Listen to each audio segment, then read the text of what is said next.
Hey everyone, my name is Dr. Dolores Tarver. I am a licensed psychologist here in Georgia, and it is time for the Tea Time with Dr. Tarver. Is a wellness podcast. It is not intended to be a substitute for a relationship with a licensed mental health provider. So, welcome to this third week in October. October is a month of transition, and we are in this series Relax, Relate, Release. We talked about in week one that spiraling cognitive anxiety and how we get on those just obsessive rants in our minds where it's hard for us to stop overthinking things.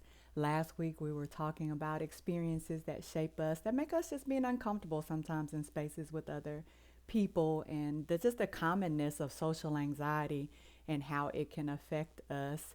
And this week we are going to be transitioning into, I think, a topic that comes up a lot for me in my sessions with people, and that is these comfort zones that we like to stay in, these fears of transitions and making changes.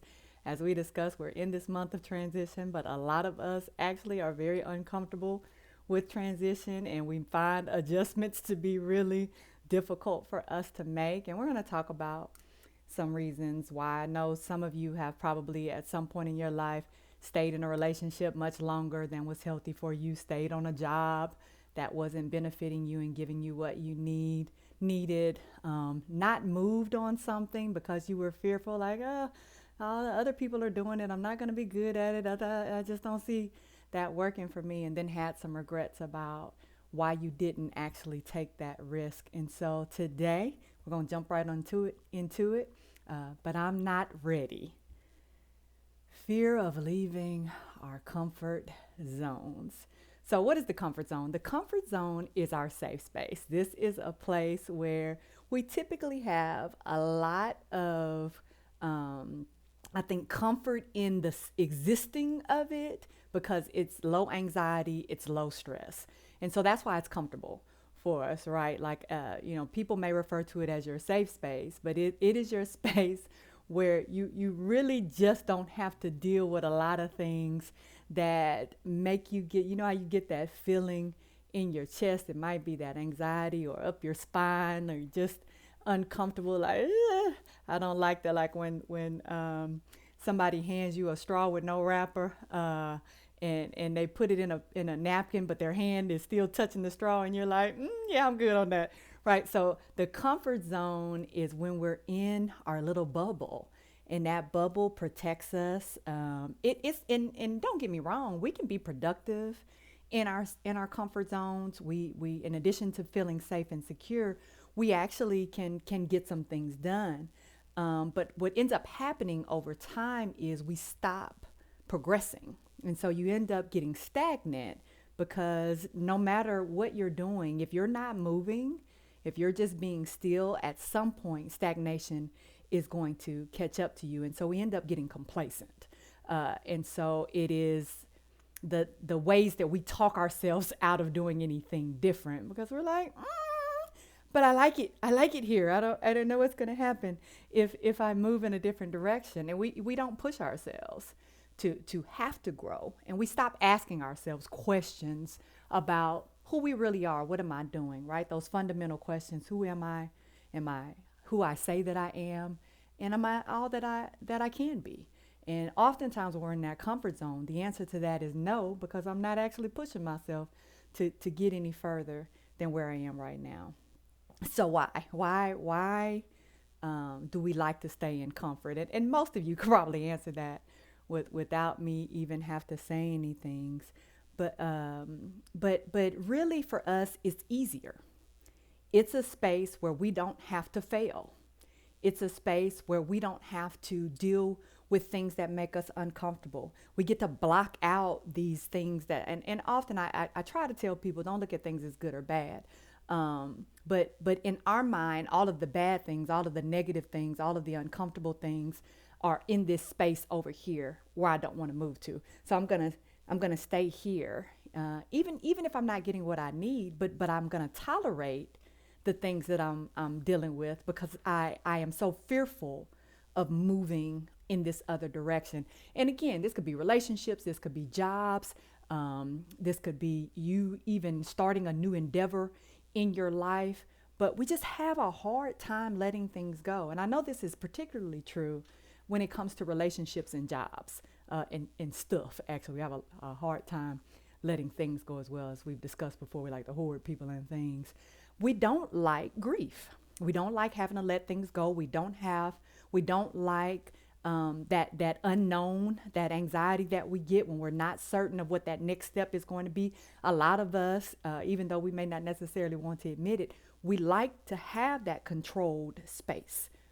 This is why we have privacy. This is why we have boundaries. This is why a lot of you don't even let folks in your house, because you want to have that comfortable space. And whereas there is room for us to have spaces of comfort and solitude and safety and security, we don't want to control everything to a place where everything is comfortable and safe, because again, then we're not going to be moving. We worry about making mistakes. We put such heavy weight on decisions that we feel like, what if I make the wrong one? What if me moving is actually worse than where I am? And you all have heard before, the devil I know is better than the devil I don't know, indicating I know what this is. Even though this job, they don't pay me what I'm worth. I can't move up. I'm not going to grow, but I know them and they know me. If I go somewhere else, then I'll be starting over. What if I'm rejected? What if I don't make it? What if I fail?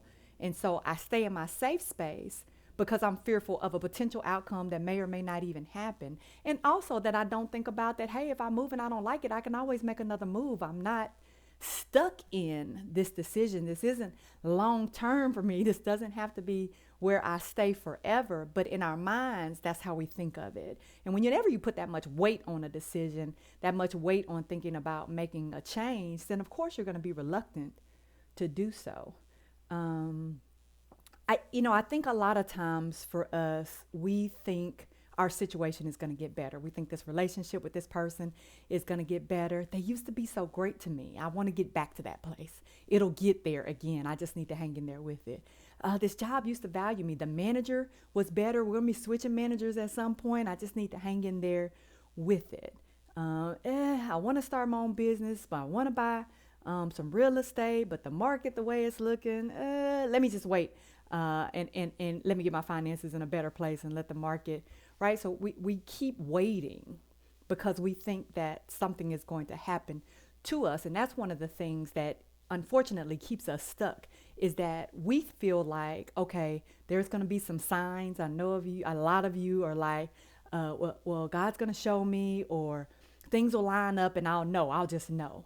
And we're putting ourselves in positions to be not active participants in our life, right? So we're in this place of waiting for things to happen to us instead of making things happen for us. And that is one of the unfortunate side effects of the comfort zone, because we're looking for someone else to be able to have an impact and effect on our lives. And that may or may not happen. There is no guarantee that something or someone is going to show up and do something for you if you are not an active participant in your own life. We I think struggle with this notion of that we're giving up. So a lot of times, if we leave that relationship, if we leave that job, if we're not interacting with that family member in the same way, then we think, well, I've given up on this person. I've left this person. I've abandoned this person. I've abandoned this job. That's not my work ethic. I'm not a quitter. I stay with things. And we need to actually think about that mentality of that it is quitting if I decide to do something that's actually better for me, that's healthier for me, that gives me more opportunities. Is that quitting, or is that looking for opportunities for growth? But nonetheless, this notion of us giving up is also something that keeps us there. And we are so worried about what will happen when we leave something. We do this a lot in relationships. Well, I don't want this person to go on and be better without me. Or if I'd have stayed, I done did all this work, I done put all this time and effort and energy in, and then all of a sudden you come up after I leave because I done all that. I ain't letting somebody else benefit from all of the work that I've done. And we'll say this about jobs as well. I put in all this time. I'm this close to being able to get vested or retire. And again, don't get me wrong. you have a goal in mind, because I'm all about an exit strategy. You have a goal in mind, like, hey, I've done 8 years. I'm going to do 2 more to get to this retirement, and then I'm going to move on to this other thing. Then by all means, follow your plan. But some of us, we are continuing to make a endless deadline of leaving a place when we know we're really not going to leave. We just say we're going to leave when really it's not going to get any better. It doesn't matter how much work and time I put in. This is literally killing me, harming me, taking away from what I need and who I am. And so I need to just leave, but I don't want to, because I keep thinking it's going to get better, or I don't want to have put all this work in and feel like I'm leaving with nothing. And I think that's the thing, is a lot of times we feel like, well, I need to have something in hand to leave, instead of I'm enough to leave. Whether I have something in hand at that time or not, but I have a plan in place for where I'm going. We don't realize our worth. And the reality is that's across areas, is that we don't see ourselves as good enough. We don't see our value. And because we don't see our value, we stay in situations that don't value us. We stay with people that don't value us. We are continuing to beg for things and ask for things, and you're in those meetings at work and you keep on bringing up these issues, but they're never resolved, because the truth is this is not the place where you're going to get that need met. And so you really need to leave, but you're afraid to, right? And a lot of these things end up coming back to fear. So what do we do? What do we do to not stay stuck in this place, to get out of having to feel comfortable all the time? In other words, how do we get comfortable being uncomfortable? Try different things. The reality is, as long as you stay with the familiar and all of the things that are safe and comfortable for you, you're going to continue to be fearful. You have to push yourself to do things different. And I'm a big proponent of fear hierarchy. So I just kind of rank things in terms of what's the most fearful to me in terms of change and doing something different, and what's the least fearful. And I start with the least fearful. Like, I don't like trying new restaurants. I go get the same thing all the time from the same place, right? So maybe I'll start with trying a different restaurant and doing something different. If I don't like it, it's okay. I tried it. And that's a, pretty mild example, but a good one, because it's often a good place to start, because then I build myself up. And then I'll start noticing, well, actually, I like this thing. And the more success we have trying new things, guess what? The more likely we are to continue to do new things. So you just need to start somewhere. Apostle Sybil Sloan told me once, she said, just move, sis, move.